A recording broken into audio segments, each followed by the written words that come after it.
بسم الله الرحمن الرحيم. الحمد لله رب العالمين، والصلاة والسلام على رسول الله صلى الله عليه وسلم.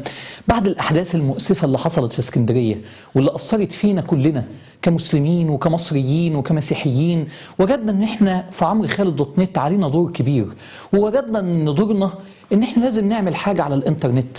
لان بصراحة يا جماعة خلينا نكون صرحاء، ناس كتير بتعمل مشاكل كبيرة وبتشارك في فتن، الفتن دي بتؤدي الى إراقة دماء وهي مش واخدة بالها. وانت بتبعت شير على فيديو يحرض على الفتنة، وانت بتبعت شير على اشاعة انت مش متأكد اذا كانت صحيحة ولا لا، الكليك اللي انت عملته دون، اللايك والشير اللي انت عملتهم، انك ترسل حاجة تكون غلط، ده تحريض. والفتنة أشد من القتل. القاتل قد يهرب، قد يتسجن، قد يموت، لكن اللي حرض بكلمة على الانترنت، وما أكثر التحريض الآن على الانترنت، هينام مرتاح البال وهو مش واخد باله إن هو شارك في دماء. لوحتك الإلكترونية قد تتحول إلى لوحة ناسفة وإنت مش واخد بالك. اللي بنعمله أونلاين بيتحول لحقيقة اون لايف. فرق كبير انك فاكر انك قاعد على لوحة في عالم افتراضي. العالم الافتراضي بيؤثر على الواقع.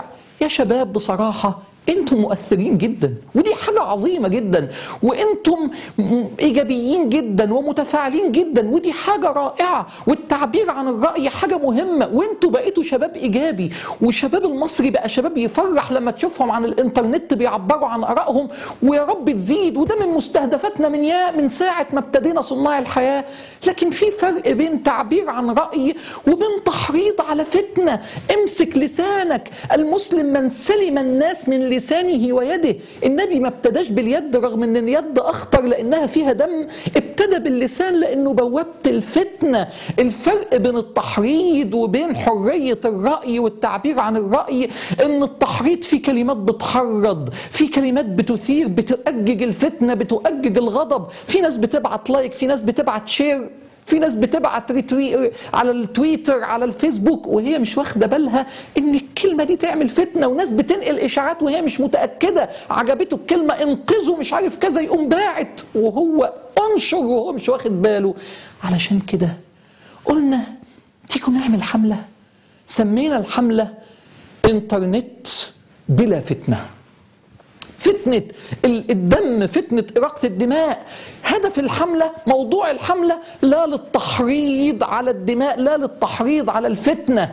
مدة الحملة هتكون 5 أسابيع. فاكرين حملة حماية بتاعت المخدرات؟ حملة زيها بس حملة على الانترنت فقط، مش في الشوارع، مش هننزل بيها للناس، هنتكلم فيها لشبابنا. مستهدفين من الحملة الشباب تحت 30 سنة في مصر، مسلمين ومسيحيين على السواء، مش بنكلم ده وسايبين ده. في ناس بتحرض على الفتنة هنا وهنا، وفي شباب حرام، شباب مش واخد باله، شباب رائع جميل ايجابي، شباب مؤثر حتى لو مش واخد باله ان هو مؤثر، هو مؤثر لان اللي بيكتبه بيتحول لحقيقة. الشباب دول عايزين نقول لهم لا، اوعى تورط نفسك في دم وانت مش واخد بالك، اوعى تكون بتشارك في فتنة وانت مش واخد بالك. الفتنة اشد من القتل زي ما اسمه فيسبوك. خلي بالك في كتاب ستقرأه يوم القيامة، اقرأ كتابك تحب تلاقي في كتابك دم انت شاركت فيه وانت مش واخد بالك. ليه كتابك يوم القيامة بسبب فيسبوك؟ يبقى الكتاب يوم القيامة عليه دم. اوعى تشارك في حاجة زي كده، واذا لقيت نفسك مش عارف استفتي قلبك، دي بتعمل فتنة، وهنحط لك قائمة فيها الكلمات اللي بتؤدي الى الفتنة. ايه الحملة في الاخر؟ الحملة في الاخر يا جماعة زي ما بقول لكم ايقاف ومحاصرة التحريض على الفتنة على الانترنت.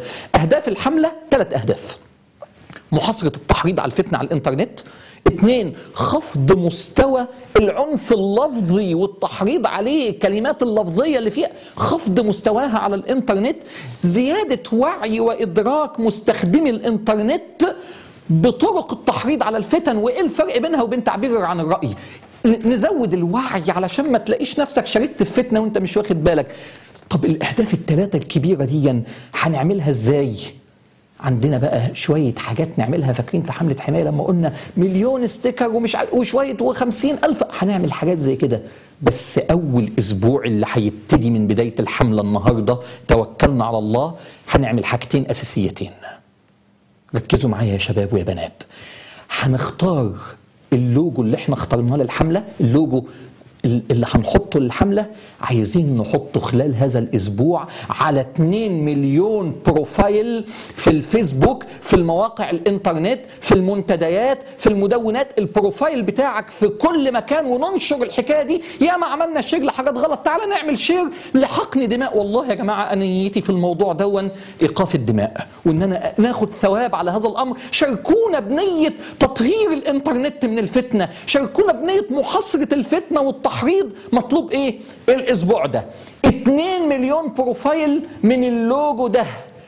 اللوجو اللي انتوا شايفينه قدامكم دون ده لوجو الحملة، موجود عليه كلمتين: شعار الحملة واسم الحملة. اسم الحملة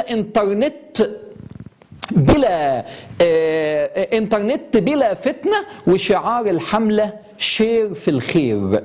هتلاقوه نازل على عمرو خالد دوت نت، هتلاقوه نازل على صفحة عمرو خالد بيج، هتلاقوه نازل على صفحة عمرو خالد تويتر. هتلاقوا اللوجو دون، هتلاقوا اللوجو، تاخدوه حطوه على البروفايل بتاعكم، ابعتوه لكل الناس. هتلاقونا مجهزين لكم على عمرو خالد دوت نت حاجات كتيرة جدا، اللوجو وفكرة المشروع، فكرة الحملة، وفيلم صغير. الهدف الثاني ان الفيلم الصغير ده عايزين نعمل منه 1,000,000 شير، وهنحط صفحة على عمرو خالد دوت نت. كل واحد يبعت على الكاونتر، يبعت لنا هتلاقوا كاونتر: انا بعت شير، انا حطيت البروفايل، عشان نعد جبنا ال 2 مليون ولا لا. زي ما ناس استخدمت الفتنة دي للإفساد في الأرض، تعالوا نستخدمها للإصلاح في الأرض. علشان هدفين: 2 مليون بروفايل عليهم اللوجو بتاع الحملة. 2، هننتج فيلم 30 دقيقة هيظهر على عمرو خالد دوت نت خلال يومين بالكتير، تاخدوا وتبعتوا ل1,000,000 واحد. دي أهداف الأسبوع الأول، وكمل معاكم ونبعت.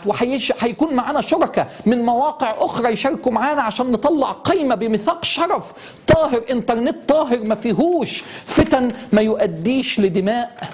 إيه رأيكم؟ دون اللي هنعمله. خلي بالك هنشتغل مع بعض، ومش انا اللي هحرك الموضوع، انتوا يا شباب اللي هتحركوه. ونيتكم ايه؟ انك تقول لربنا: يا رب انا شاركت في حقن الدماء ومنع الدماء. ونيتك في دون ايه؟ انك تحافظ على سمعة مصر قدام العالم. لو 2 مليون واحد حطوا البروفايل بتاعهم انترنت بلا فتنة، وانا اخد الكلام ده وننشره للعالم. لو حطينا شير في الخير اللوجو بتاعنا والفيلم الصغير ونشرناه، عايزين الاسبوع ده اول مستهدف في حملة انترنت بلا فتنة، شير في الخير. كل المستهدف في اول اسبوع 2 مليون بروفايل عليهم شير، عليهم اللوجو، و1,000,000 واحد يوزع، يعمل شير وينقل الفيلم القصير اللي بيتكلم عن الحملة. ده واجبنا، وانتوا اللي هتحركوها يا شباب. وتنطلق الحملة بيكم يا أعضاء منتدى عمرو خالد دوت نت، ويا أعضاء عمرو خالد بيج على الفيسبوك وتويتر، وكل الشباب. ودي مش مقفولة علينا، ولا يصح أن يحتكر الخير. دي مش بتاعتنا، دي بتاعت الشباب كلها.